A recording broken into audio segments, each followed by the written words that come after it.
Dr. Adam Mathews, and with Mathews Counseling. And all this month, we are talking about emotional wellness and developing resources around emotional wellness. And today, one of our therapists is joining us, and that is Ashlie Kingston. And it's first time joining us, and that's super fun. And we're going to talk about some techniques that are really helpful around calming anxiety, because a lot of times our emotional wellness is really dependent on us being able to get past what we call our secondary emotions, which are our emotions about our emotions, right? So being able to kind of calm, particularly anxiety, is really important for us to be able to understand kind of our deeper primary emotions, which then allow us to really have more self-awareness and have more understanding. So Ashlie, talk a little bit about, if you would,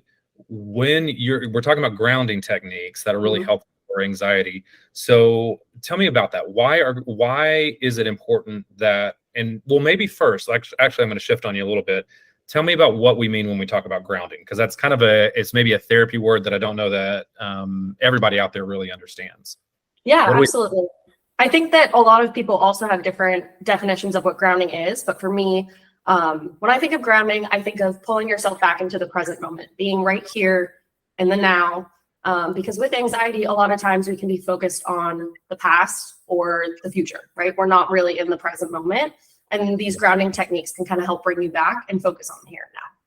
Yeah, I talk a lot with my clients about the importance of being present, because I think healing takes place, all healing practices really is helping us become more present to what's happening in the present moment. What does that do for you personally when you think about like that idea of being more present? Why is that important? And in particular with anxiety, when we talk about anxiety. I think for some reason, the first thing that came to my mind was gratitude. So that's maybe something I can kind of dive into a little bit, but I feel like that opens opportunities for us to be grateful and see the positive a little bit more. Because a lot of the time our anxiety can lie to us and tell us that things are a lot worse than they really are, right? Your body goes into fight or flight and you feel like you're dying, right? A lot of people who have panic attacks, they're like, I don't know if I can breathe. I don't know if this is going to be something I can make it through, right? And so by being in the present, you can kind of move that dark cloud and see all the beautiful things in front of you.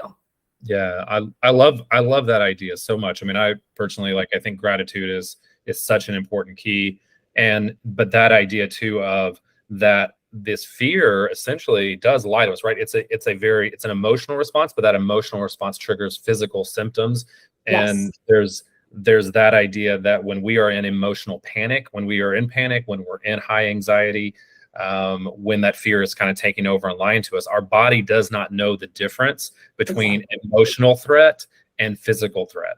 Right. And so that's so huge, which means when we're able to come back to that present moment, we can start to distinguish between what is really a threat in the moment and what we need to do. And sometimes maybe it helps us to recognize, there is a threat that I need to remove myself from or protect myself from. Right. But that's hard in the moment when those things are activated. Right. Absolutely. So tell me a little bit about a grounding in general. What is it? So it's helping us move back to the present, right?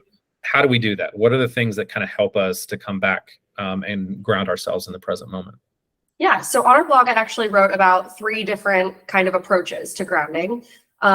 First things first, I wrote about mindfulness meditation. That's kind of the advanced version of it, right?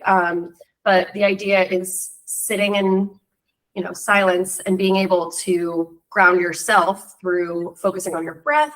Maybe you're listening to a guided meditation, but that can almost be harder than the other things I wrote about. So the other things that I focused on were sensory grounding techniques and cognitive grounding techniques. So the sensory grounding techniques, you're focusing on your senses, right? So what you can feel, what you can see, what you can smell, what you can touch, and all of those. And those are super helpful, right? Because it's doing exactly that. It's bringing you back into the present moment. I can feel my chair right now. I can smell my coffee that I just made, right? Yeah.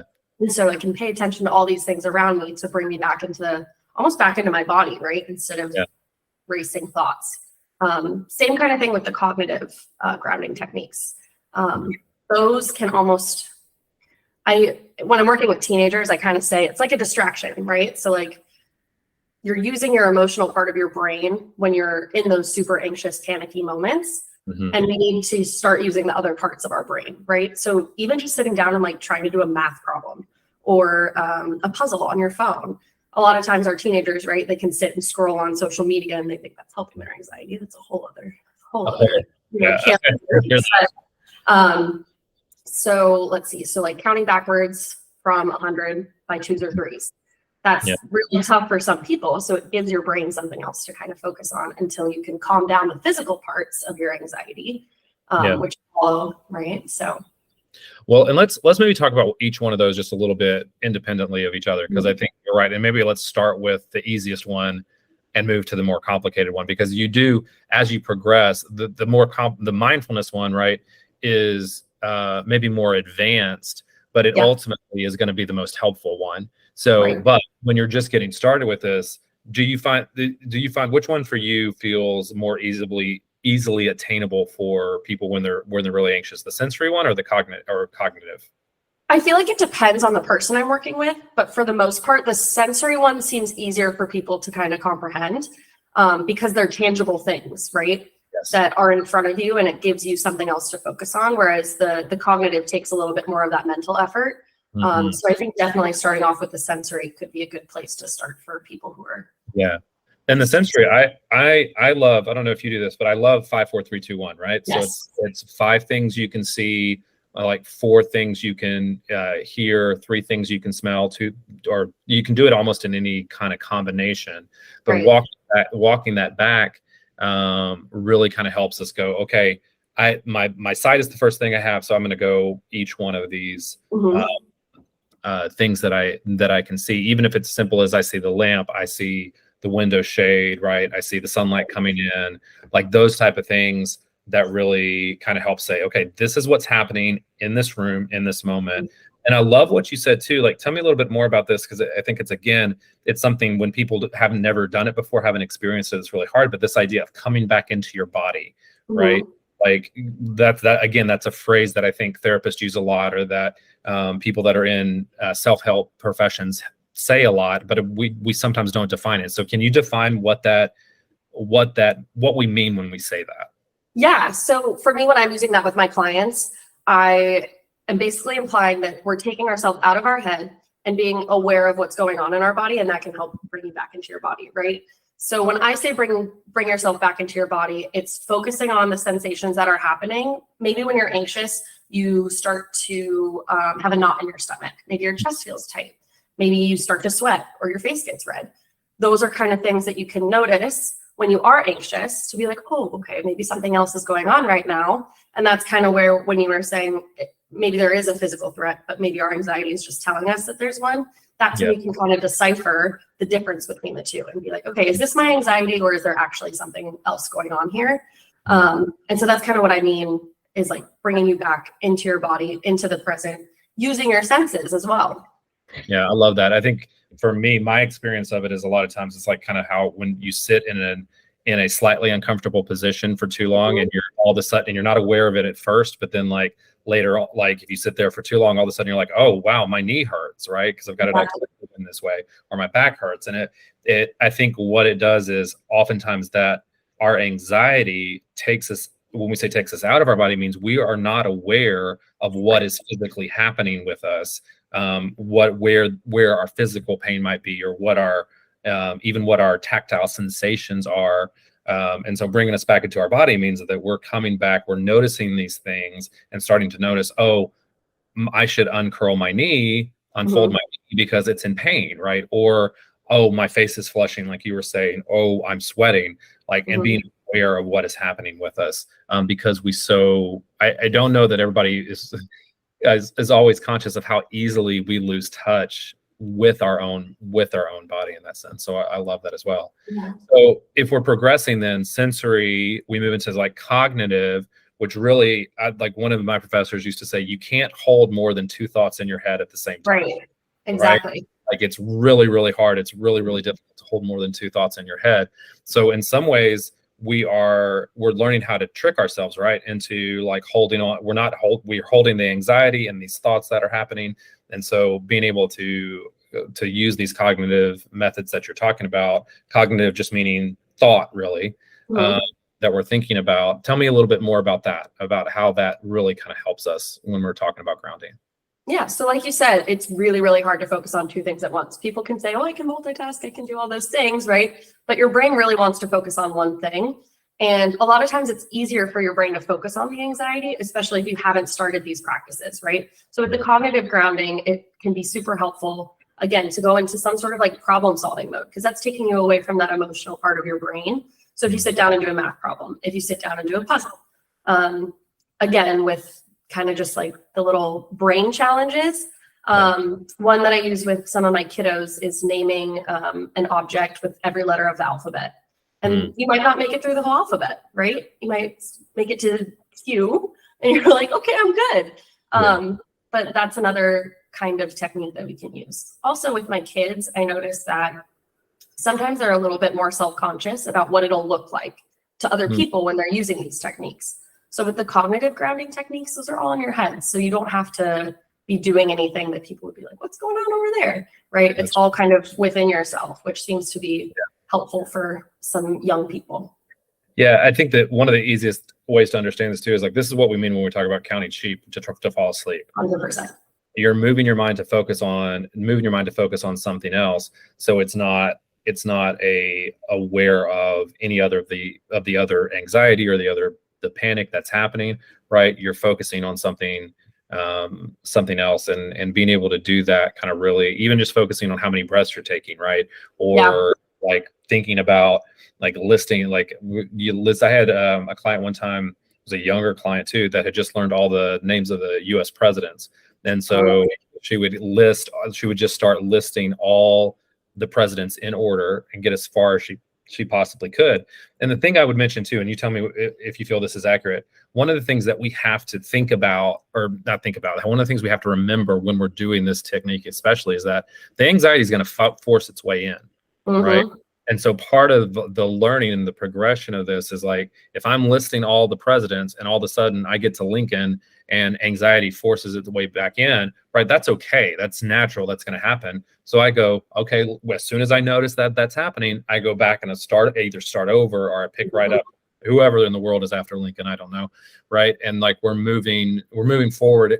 We just come back to it, that technique over and over and over again, because eventually it's going to be faster, right? At first, it may take me several minutes, or maybe it may even be impossible to do. But the more I practice those cognitive grounding techniques, the more it's going to come back and be quicker for me. All right, finally, let's talk about mindfulness real fast.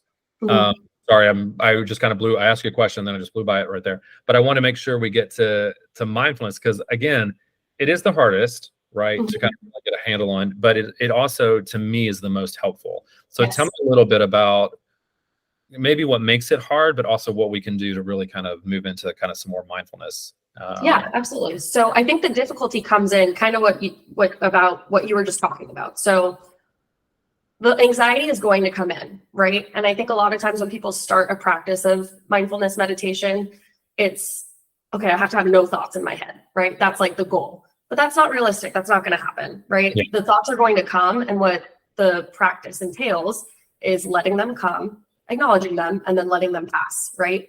Not having them sit there and kind of marinate and stew and spiral, but saying, okay, they're there, and then moving on. And a lot of times it's the focus on your breath, right? That can be where the distraction is almost.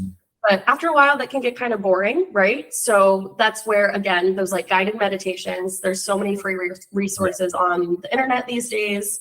Those can be a little bit more helpful maybe to get your foot in the door with the mindfulness meditation. Yeah. Because when you use somebody guided, you can just follow along with whatever they're doing and whatever they're saying. You're not creating that for yourself. But I do think, like, to me, mindfulness means awareness.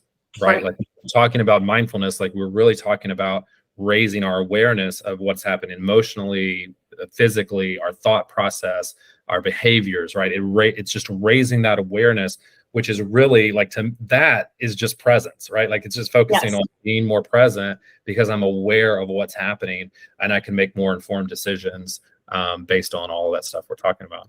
Exactly. Okay, Ashlie, what's one thing, if you want anybody to take away from what we talked about, what's the one thing you would want them to take away? Don't think it's going to be a one size fits all situation with grounding techniques, and don't think that it's going to work right away, right? They take practice, they take trial and error, and don't be discouraged if the first thing you try doesn't work for you. Oh, I love that so much.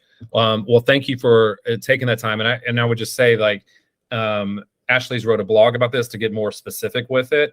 If you want more information, you can find that at mathewscounseling.net/blog. And it's all going to be all over our social channels as well. But it's also, as always, like, we're therapists, so we believe in getting in front of somebody, a professional, and helping them walk you through that, where somebody like Ashlie can say, here's the cognitive techniques that works for you. Here's how you practice the sensory stuff. Here's how you get more mindful, and really help make it specific to you and who you are. So we're happy to get you connected with somebody in our practice. At mathewscounseling.net, you can request an appointment, and we can get you set up and get you going in that way.